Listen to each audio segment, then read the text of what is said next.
All right, let's do this. UFC 229 is tomorrow, and the 3 fights that the Shippies and I want to cover, good old Jordan, John, and myself, Justin, we're just going to cover fucking Derrick Brunson, Israel Adesanya, Chris Weidman, Jacare Souza, and of course, Daniel Cormier and Derrick Lewis. So, go ahead and say what's up, dudes. What up? What's going on? Alright, first order of fucking business. Derrick Brunson and Israel Adesanya. I would say underrated. Underrated fight on the card. It's opening the main card. Adesanya is perfect through 14 professional bouts. He's an absolute monster on the feet. And really, I haven't seen anybody throw bows like that other than John Jones. It's just he's super clever on the feet. Yeah, there's really not a whole lot more I can say about him. Derrick Brunson, on the other hand, he's not a slouch either. Not nearly as attractive as a record, but he's a force to be reckoned with. But I'm going to have to go ahead and take Adesanya in this fight over Brunson, and I'm going to call TKO in the third. So I'll open up the floor to y'all. Well, I agree that it is pretty underrated.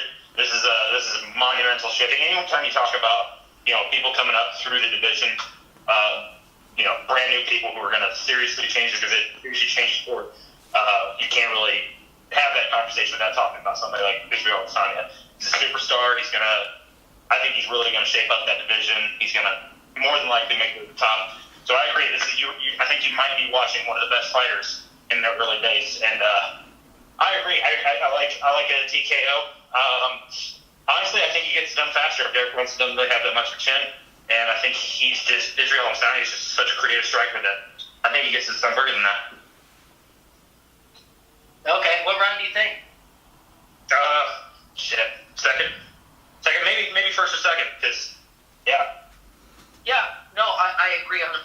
Like you said, it's underrated. Israel is definitely on the climb up. I think Brunson's kind of on the backside of his career, although he's still dangerous at any point. Anything can happen, and it is a fight. But yeah, I agree. Israel's going to take it by TKO in round 2. Yeah. All right, so let's go ahead and shift on over to. Well, actually, real quick, is this a unanimous agreement that we all think Israel's got this?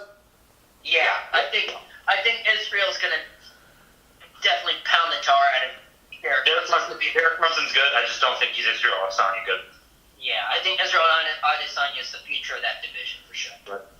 And a lot of people like to use the term hype train for him, but I feel completely different about this. I mean, that'll be the deciding factor. Because if he beats Derrick Brunson, you can't just say he's a hype train anymore. Right. Yeah. All right, so let's shift on up to the co-main. Go ahead and take. My favorite fight is also my least favorite fight. I just want to give up real quick. I love both these fighters. I think it's shitty that they're fighting each other. I want to see if there's 2 middleweight belts. I want them both to have it. But being completely unbiased, this fight, give my professional opinion, I think this fight is probably one of the most interesting if you're a fan of grappling. And obviously, when I say that, Chris, the All-American Weidman, given that title because he's an All-American wrestler, and Jacare Souza, who people believe is probably one of the best Brazilian Jiu-Jitsu artists who's ever walked the face of the earth. Guys who are, they're known for the supremacy on the ground. They also have a great striking game to boot. This is for fight fans, for people who are really into fighting. This is what the one you want to watch. It's the only thing that I have against it is these are two fighters that I don't believe are in their prime anymore. I think they both have flaws in their games that are here now but weren't here at the beginning of their career. Jacare, he's still looking good. Had a beautiful first round finish with Derrick Brunson, but his conditioning conditioning, I think, has suffered throughout the years. I don't know. He kind of wavers around the latter rounds, which, as we all know, Chris Weidman is got a terrific gas tank, someone who can really pour it on in the later rounds. Who's, he has a same kind of pace and can keep that pace up for the entire length of the fight. However, Chris has one pretty large symptom that people have been exposing in his last fights, and that is his chin is starting to crack. As hard as that is for me to say, I think that his chin definitely isn't what it used to be. People are exploiting it. Gegard Mousasi exploited it. Even Kelvin Gastelum, even though Chris wasn't that fight, Kelvin Gastelum had a moment where he capitalized on it. And it's interesting because they both possess the key to the other. So it's hard to make a prediction, but if I had to make a prediction, I'd definitely say Chris Weidman I'm going to say Chris Weidman by decision. I think he outpaces him. I think he carries Jacare in the later rounds. His striking is pretty good. I think he's going to be able to avoid some of his overhands, some of his kicks, and I think he carries him out to the later rounds. Yeah, no, I agree 100%. I think in almost every category there. And yeah, I know this is a hard fight for you because you literally love both these guys so much, so it's kind of hard to pick a favorite. But yeah, no, I'm going to go with the American here on that with Chris Weidman. To get decision. I think that he's confident enough on the ground, off of his back, and his wrestling is very good. And he's going to be able to nullify a lot of Souza's ground-heavy game. Right. Not saying that Souza couldn't pull off a win, but I just think that it's confident enough to drag it out to decision and keep the fight standing. And if the fight stays standing, I think Chris Weidman has the advantage there with superior striking. And he's got a little bit more power in his punches than I think that Souza does. So, yeah, I agree. I think the fight goes to decision and Chris Weidman wins. Right. And, yeah, and also, just a point I forgot to mention, Chris is no slouch of the Brazilian Jiu-Jitsu games. Black belt in Mascara. Trains regularly at Enzo Gracie Academy with, all the killers over there doing getting hurt. Enzo Gracie himself and everybody who trains at that academy. So he's definitely not a slouch when it comes to the ground game or Jiu-Jitsu game. Well, for me, there's a lot of sentiment anytime Chris Weidman fights because he, like I've told you guys a million times, his first fight against Anderson Silva was my very first UFC fight I ever watched. And that said, like Souza can throw. He may not have the power that Weidman has, but Weidman is also the guy that dethroned Anderson Silva. Right. And while he's not in his prime anymore, he's still deadly on the feet. But the chin is the one thing keeping him from getting the belt back right now. You can't ignore it, and none of the coaches in the middleweight division can ignore it. No, and they're. Yeah, I think it's what's going to hold him back from ever touching the title again, in my opinion. It is, yeah. But if he can get any fight to the ground, I say that he's going to dominate. Right. And speaking of ground, right, I think that's a good point to bring up when we're talking about the main event here with Daniel Cormier and Derrick Lewis. Oh, yeah, I forgot the ground is involved in fighting. Weird. Yeah. Go figure, right? Yeah. And I think Connor knows best about that now. But I just want to give a quick shout-out to that point there in itself. I did call that to the T. To the T. Naked submission in round 4. How about that, right? But yeah, and Napoleon brought that up earlier. But yeah, go ahead. But so talking about this main event here, we got Daniel Cormier, the current heavyweight and light heavyweight champion, fighting Derrick Lewis with really not a long turnaround since Derrick Lewis's last fight. I mean, it hasn't been a long time. Now I know that there are some people saying that this is a good thing. Right, that he's not the type of fighter where long layoffs are good, okay? He just isn't disciplined enough to be able to stay in really good shape. And not knocking him, he's still a talented fighter, but he's just not disciplined like Daniel Cormier is, per se. In terms of both these fighters, they both are pretty unique in of themselves. Daniel Cormier is, we all know, he's an Olympic level wrestler. He's one of the best wrestlers in the UFC right now. I mean, he trains with Javier Mendez down there at AKA, and we know the type of grapplers that come out of that camp. I mean, you got Khabib Nurmagomedov, him, and Cain Velasquez, and Luke Rockhold. I mean, it's just pure talent over there. And one of the things that surprises me most about DC is just how fast he is. Considering the fact that he's a big guy, he's fast and accurate, and his cardio doesn't stop. He can go full 5 rounds fighting how he fights in round 1, 2, 3, 4, and 5 is consistent. And he's got high-level fighter IQ. And then we switch over to Lewis. I mean, he's a great personality. He's got a hell of a heart in a fight. But his main focus almost always is that one-shot knockout power. And it's carried him throughout the division. I mean, a lot of times he's fought some fighters who you think are more well-rounded, but he's able to just pull on through and get the knockout to win the fight. And he's dangerous even in the last 30 seconds when you think the man's tired beyond all belief. He could still pull out that knockout and win the fight. My opinion on this matchup here is that just judging off of some of the fights that I've seen Lewis in, where he gets tired, where he looks like he's susceptible to takedowns. He's gone for takedowns when he's tired, and they're really ugly. I mean, they're not pretty takedown attempts. And I think just going into this fight, his gas tank is going to be a serious issue here. And I know he's training really hard here, and he's losing a lot of weight in order to maintain that 5-round fight. But I think in losing that weight and not having a serious weight advantage going into this fight might actually hurt him. Because he's not going to be carrying the same knockout power. And we know that DC has a chin. He took punches from Anthony Johnson. If you think that guy doesn't have power, you're crazy. So I think what's going to happen is Lewis is going to get taken down. He's going to get gassed out. He's going to get pummeled on a bit. And I think he just ends up giving up his neck and gets subbed in round 2 or 3. I think it's probably going to happen in round 2.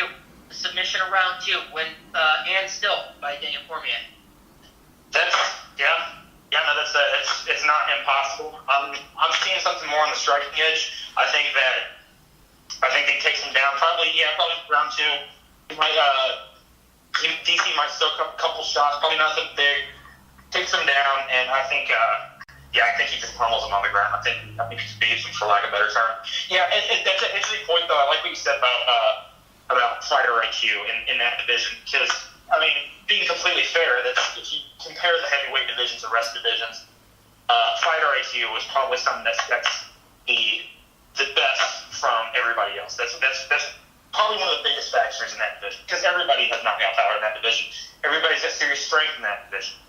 Probably the best fighters in the heavyweight division have set themselves aside because of how smart they were, how good their skill was. Cain Velasquez, DC, Stipe, all of them are brilliant strikers, brilliant wrestlers.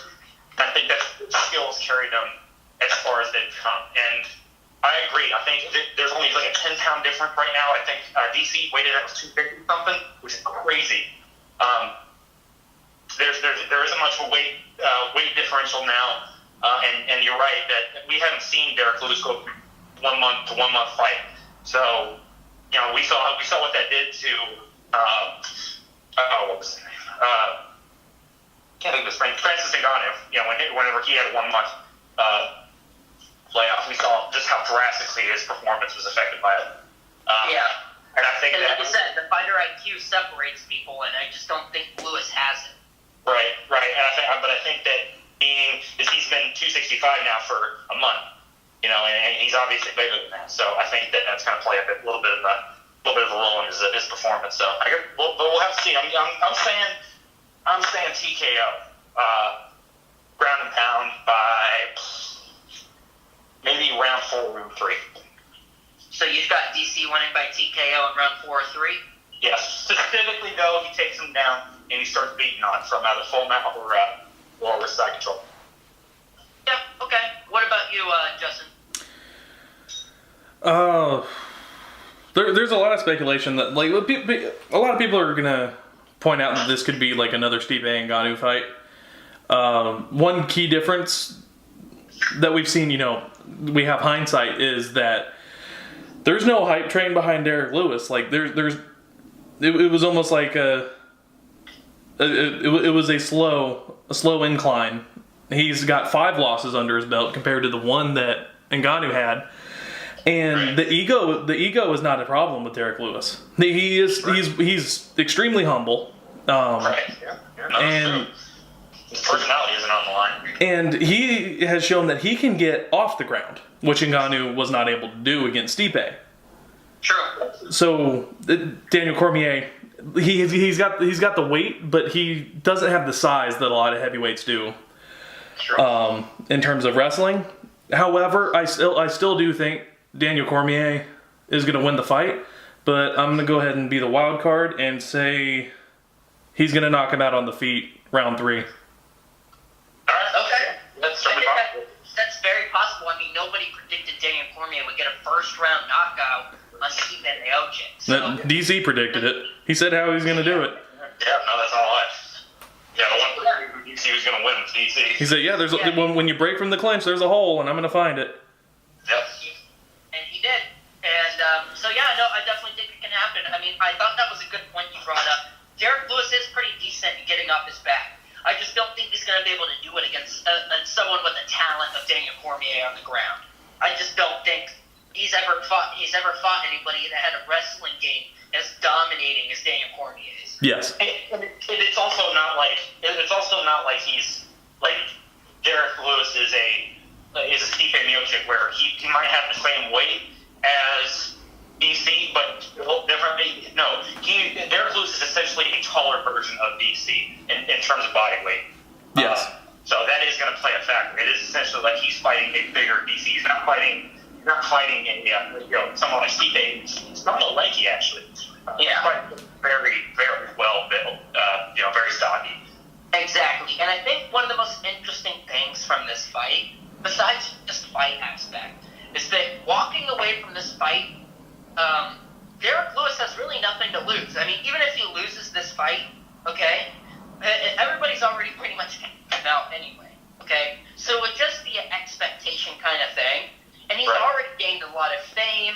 He's making big names for himself. He's going to be fighting at MSG, and if the popularity surrounding him carries over to pay-per-view buys, he could be looking at a pretty fat paycheck, which is why I think that he's pulled this fight into MSG, and why he's pulled this fight on such short notice, is because that fame doesn't always last, and I think he's counting on that for the big paycheck. I completely did not think about that. Jeff, you brought up early in one of your points about how the personality plays a big role and affects how people fight. That's an excellent point. You can't meet someone who's less invested. Yeah. I genuinely don't think he cares if he loses. I mean, obviously, his team want him to win. Obviously, that's a given. But he's not gonna be torn apart. He's gonna be back to eating McRib, and cracking jokes. Yeah, posting on Instagram. He'll say something funny in a post-fight press conference. Yeah, and he'll be moving on. That's the other thing about with his personality and how appealing it is. He's gonna get another fight. Right. Yeah, I agree. He doesn't have to worry about getting cut for a while. Yeah, no. He has now made himself a mainstay in that division, which in a division full of people who are, considered the baddest dudes on the planet. Yeah. Right, but people are kind of turned off by heavyweight fighters these days. But he's one of the ones that people know. And then even if he only goes 500 the rest of his career, he could have like a situation like Donald Cerrone. Like even if he ends up not ranked, he could still headline like fight nights. Yeah. Help with yourself a household name, and not because he won a bunch of fights, but because people knew who he was. Yep. People wanted to turn on to watch the fight. Yeah. And just to talk about a different aspect, what if he wins? Yeah. Yeah. It probably sounds a little rude for saying it like this, but that would turn everything on its head. Who does Brock Lesnar fight in that case? Oh man, that would turn both the heavyweight division and the light heavyweight division on its head. Because obviously it's like, okay, where does DC go from here? Does he retire? Does he go back down to light heavyweight? Does he try to fight a heavyweight? Do they do an instant rematch? No one really knows. That's definitely a what the fuck would happen. I think the UFC is actually counting on DC winning. Yes. I mean, actually, have they set up the Gustafsson-Jones fight yet as a championship fight? I believe so. They made that official. They said the moment that they both stepped foot into the octagon, that the winner of that fight gets the belt. Okay, because I thought they hadn't announced it, and I was thinking that they were going to wait to see the outcome of this fight to see if they were going to make that a title fight. Pretty much that's what's going to happen, because I guess the UFC is pretty much banking on DC winning this fight. Well, but yeah, basically, if DC wins the fight and doesn't show any interest in continuing at light heavyweight, the moment that Alexander Gustafsson and John Jones enter the octagon, it's for the title. It's like what happened with Al Iaquinta and Khabib Nurmagomedov. And see, now that kind of has me worried that, again, the UFC's putting all their eggs in one basket, because they did it on the return of John Jones the first time and the second time. The rise of Francis Ngannou, the return of Ronda Rousey, Darren Till. Did I miss one? Yeah. Did I miss one? Let's pull out the laundry list. Yeah, every time they put all their eggs in one basket, they shoot themselves in the foot, and they have to start over. Right. Yeah, well, this is where we gotta hope that John Jones doesn't miraculously, to his surprise, find steroids in his system again. I think that's why. I mean, I honestly think that's the UFC used to hype people up like no one else. You know, they used to say, this dude was the killer. This is the future of fighting right here. But you haven't seen that as much, and I think it's because we've been turned off by these people who, we said the UFC said they're going to be world beaters, and they're going to end up, getting thrown to the bottom of the division. Sage Northcutt. Yeah. I still think, though, that the UFC has done themselves a disfavor by not hyping up their fighters. They only hype up... especially the ones that are already the champion. Yeah. Like, how many people have they talked about that are real future champions? I mean, they haven't talked about any of them. How often do you hear about Israel Adesanya? No. You have to be a hardcore fan to really know who he is. How often do they talk about Zabit Magomed Sharipov? Right. Yeah. Monster of a human being. Yeah. You can easily be a champ in the next year and a half. The only name that I see them hyping up right now, and he hasn't even fought that much recently, Sean O'Malley, and he just popped. Right. So that might have just been deflated too. He might be branded a cheater for the rest of his career. Well, the whole USADA debacle, which is kind of complicated. I don't know all the facts in that case. I know Sean had something happen to him. I guess USADA contacted him. We don't know whether or not what he's been taking. Nothing really has been released by USADA or the UFC. I certainly hope not. Like I don't want any fighter to be caught cheating. Right, Sean's such a good guy too, and we were talking about this earlier. He came out, he said this is what happened. They don't, because I guess USADA doesn't have to tell people, like they don't put out who's been flagged. Sean went out, had the integrity to say, hey, it was, something happened. USADA contacted me, they flagged me. I don't really understand why. I think that goes a long way, and I think that I honestly believe, even though I don't know anything about this case, I believe that I think he's innocent for the most part. I don't think he intentionally took anything, and I really hope to see him get back in there because, you want to talk about a kid with a promising career. It's definitely Sean O'Malley. Yeah, and I think this kind of shows how important this 230 card is. A lot of people are saying that this card feels just kind of thrown together, and in some ways it kind of does. I would argue just the main and co-main. The rest of it has been set. Right. Oh, and just a quick shout out there to speaking of up and comers, a self-described up and comer, Sajara Eubanks, saying that she was going to stick it to Joe Rogan. No, dude, okay, you can talk all the shit you want, but she did succeed in her goal. She missed weight for her fight on the finale of The Ultimate Fighter. And then she goes and misses weight for the title, for the same card as the title fight that she wanted. So Joe Rogan's going to remember her name now. She succeeded. This might be her goal. That she was hoping. Is it her record 4-3? 4-2. So maybe she should focus more on winning fights than whether or not Joe Rogan knows who she is. I mean, it's kind of it is the mother of. I can't think of more of a situation described particularly by throwing stones from glass house. You can talk big once you've established yourself, and doing things like missing weight, that's not how you establish yourself. Yeah, and you know what? I want to say this.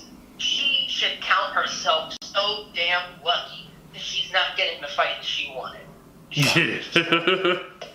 Against either of those women. Yeah, someone who could actually make 125 and would probably annihilate you. Shevchenko and Joanna Jacek would tear her head off. But, yeah, no, so that's just my opinion. We got a lot of up-and-comers that deserve some talk, and I think 230 has some good fights on it. I think it's not getting some of the attention that it deserves. But, yeah, we'll see if the Popeye-sponsored Derrick Lewis can pull off the upset. Oh, yeah, absolutely. All right, so quick run-through. We agree Adesanya is going to win the Brunson fight. Yeah. All in agreement that Weidman's winning against Souza? Yes, not necessarily as much. Like, I'm not... No, it's pretty even. Yeah, it definitely could go either way. I'm not as concrete. Yes, 100% Weidman's going to win. But yeah, I say split decision for me. I think that the edge does go to Weidman. And all in agreement on Daniel Cormier. Right. Yeah. And honestly, still not disappointed if Derrick Lewis wins. No, and yeah, it's a thing. So I like Derrick Lewis too. I like Derrick Lewis. The main and co-main, like they're all good. Yeah. These are fighters I don't want to see lose. Well, speaking of which, it'll be very interesting what happens outside the cage because Brock Lesnar is going to be in attendance here. Oh boy. Are they gonna like run back the same thing they did to the Steve Piper, or is he gonna go in there again and push him again? Verbatim. Yeah, I don't know. And then on the way out, he starts yelling about Coors Light. Yeah. Yeah, and someone, speaking of Brock Lesnar, today at UFC 232 press conference, they asked Dana if he was going to allow Brock Lesnar to bring in his WWE title, I guess, that he just won. If you're a journalist, if you call yourself a journalist and you ask such a silly, dumb question, you should quit. Yeah. Yeah, that question is the equivalent of "Don't fear me." Hey, Dana White, are you going to allow this guy to bring in a fake WWE title into the UFC? Do you honestly think that Brock Lesnar would even do that? I guess I'm the Eubanks of journalists. Yeah. All right, Spuds. It was great going over this with you. So we're all in agreement on those 3 big fights. Yep. And next week we'll talk about good old Benny Askren. Yeah. And make sure you tune in on Sunday. We're going to be giving a post-fight analysis, talking about what happened on this card, how it all played out, what it means moving forward. And yeah, we're going to talk about old, funky Ben Askren and about his potential matchups. All right, Spuddies. All right, see ya, Shippies. Y'all take it easy. All right, see you.